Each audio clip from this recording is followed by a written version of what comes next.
Can we possibly imagine the tension, that room in the palace in Egypt?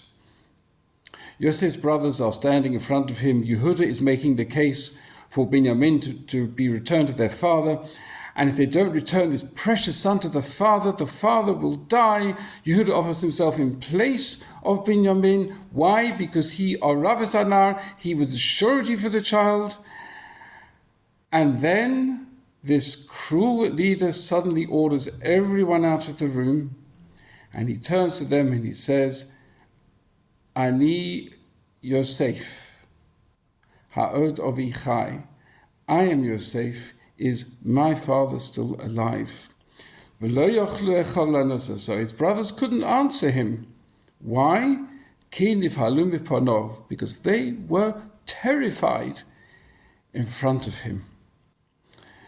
The Mefarshim, everyone asks, exactly what was it that terrified them?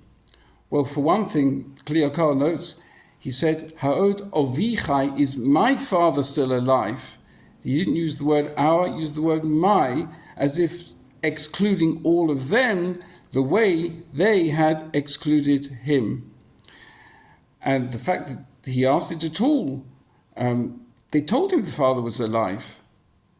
But Yosef is thinking, maybe they just said it to get sympathy, so that I should free Binyamin. Maybe he's actually not alive. And they're thinking that he's saying, is my father still alive? Not just my father, but even alive. After what they did, they had no compassion on their father. So it's like a rebuke. And of that, the Midrash famously says, from here we learn, when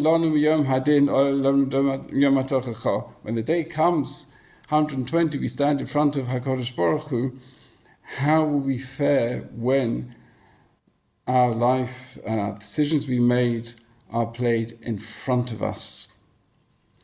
If Yosef's brothers couldn't withstand his rebuke, then how would we? Be that as it may, the Kliakar says that is why Yosef then turned to them and he said, Geshu Elai, come close to me. And then again, a third Vayomer, in two psukim, by the same person, Yosef says, Ani Yosef achichem. He wanted to reassure them, I'm Yosef, your brother. But then he does add, Hashem v'chartem si heno, or Mitzrayim, whom you sold to Egypt. He then, of course, goes on to reassure them that he understands now that there is a bigger plan than what they had envisaged, and actually it wasn't them at all, it was HaKadosh Baruch Hu.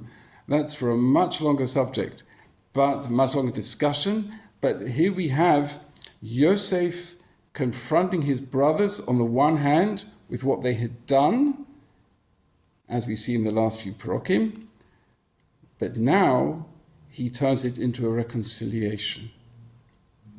What a tremendous lesson that is for us as we leave Hanukkah. We're reminded that Hanukkah was also something of a civil war between those Jews who had the true emunah and those who didn't, as well as the war with the Greeks. But we need to work for reconciliation, and that is certainly the theme of this week's Haftorah, something that we, Am Yisrael, are still working on.